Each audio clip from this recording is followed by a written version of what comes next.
Yeah, hello guys again. It's your guy DJ Cliff and I'm back with this nice video for you guys. So today I just want to show you something about the virtual DJ application.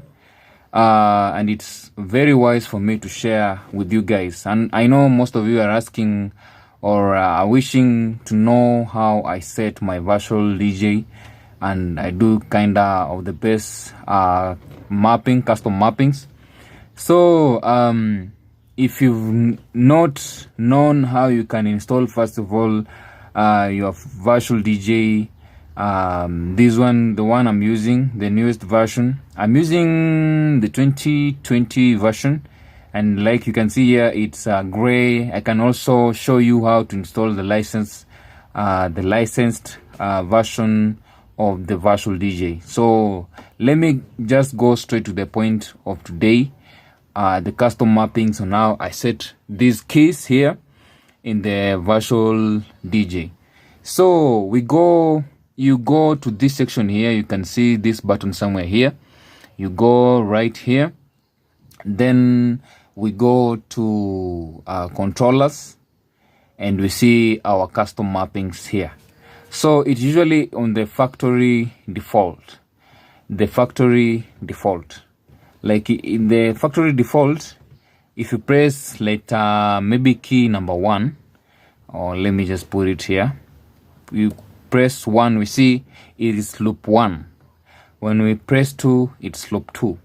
Okay, let's press maybe C, we see it's Q, then stop, isn't it? Then Q, we see there's nothing. Let's press O, we see we have a reloop. Let's press enter. There's nothing on the return. That's the factory default way on how the virtual DJ looks like. So we want to set our new custom mappings. So you first go here, then you say custom mappings, isn't it? So we want to assign these letters or these keys kinda of a job. When you want to press something, maybe kinda a certain drop or a scratch, you just press these keys. You just assign on this custom mapping. So let me press maybe key number 1. So key number 1, let me assume there was nothing. Let me just delete this. Let me assume there was nothing. So I wanted this key to play sampler number 1 on my sampler part here. I want this Mambo Mbaya sampler or sound effect to play. So what I just do, I just come here, I press this 1 here, then I come here and write sampler 1. Remember to space, it's very important. Sampler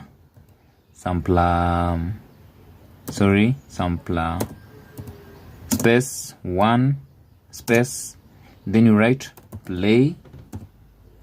Then remember you have to after you've written sampler 1, you create a space, you write 1, you create a space, then you play. Then when you've written the play, you come press shift and then you write this one. So this one I think is a lowercase. It's a lowercase, then you write stop. Then that it is. The same, you go to 2, you write sampler 2, you create space 2, then play, then stop. That's how it should be like. So after you've done all your sound effects on the keys on this section here, let's believe you've touched these keys right here. So those are your sound effects number 1, 2, 3 up to 0. Or if you want to assign maybe K, Q, something like that, you can also do that. Now we want to put maybe a crossfader. Now let's save. Remember to save. Don't say no after you've done some changes on a custom mapping. So press yes.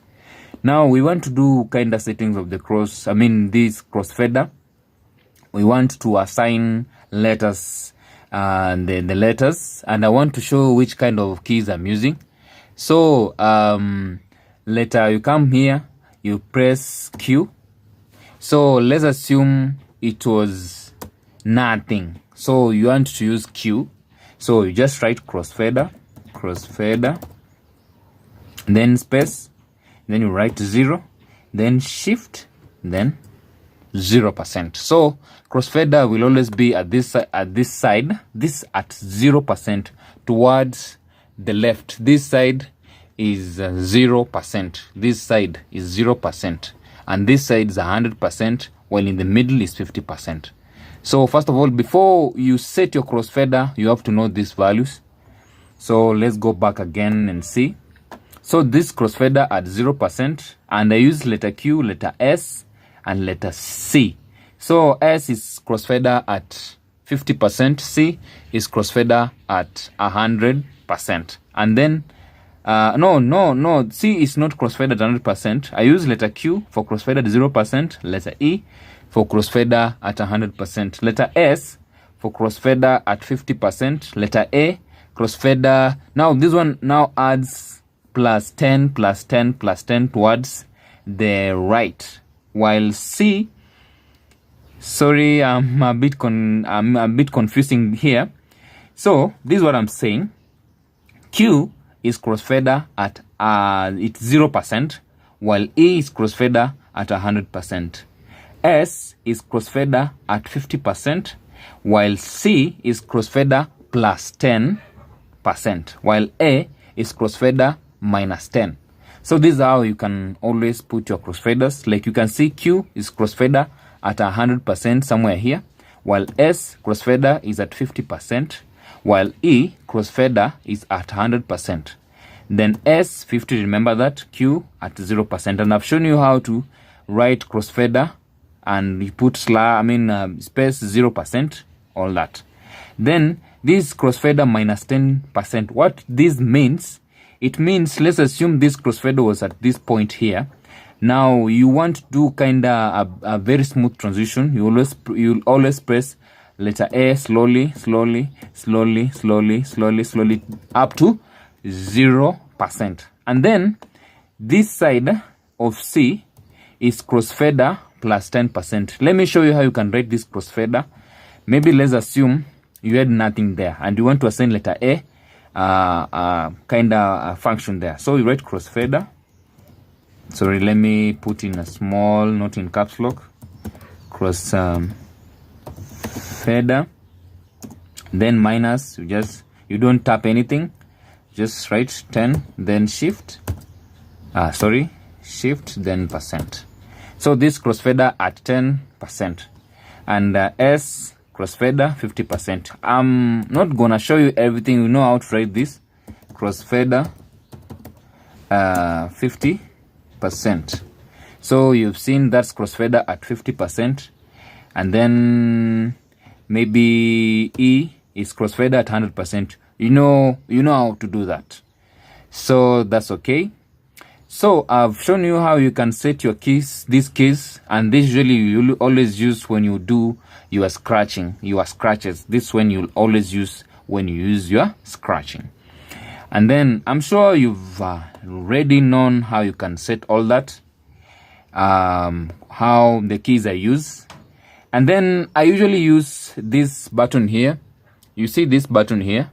This, if you have a notebook, a computer bigger like this size, I usually assign also these keys even up to this side. I usually use them. So like I use the next track key to equalize. You write equalize low, kill low, like this is how it should be. Let me assume there's nothing. You want to kill the bass, so you write equalize, then slash, lower slash, the one, then kill, then kill. Then the thing you want to write is low. You can write there low, because at most when you see at the transitions, the only thing that is always hard is the beats. So you kill the low. So I've assigned equalizer kill low. So whenever I play a song and I want to kill the low, and I want maybe let me save this. Remember to do that. You save. I want to kill the bass while this A is playing, and I want now the fella, like this song is coming in. When I play and this song is playing, and I want to kill the bass from this side, and I'm doing a transition, maybe the crossfader was at maybe 40%. I kill the low of this side and relieve the bass from this side, and I have a very smooth transitions. So I want you to learn the keys I use. First of all, make sure you've said that, and on my next video I'm just gonna show you how you can do a very quality scratch using these keys that I've showed you. And I'll always appreciate when you like this video, when you comment, when you share this video and tell a friend about this channel. I'll always be very grateful, guys. So if you don't want to miss other updates about the virtual DJ application, make sure you tap the notification bell, then so that you get to get the new videos, and I'll always appreciate. So those keys you've known. And remember, guys, before I finish, I usually prefer using the old main GUI scans, the old interface. I usually prefer using it. So guys, up to next time, let's meet in the next video. I love you guys. Bye bye.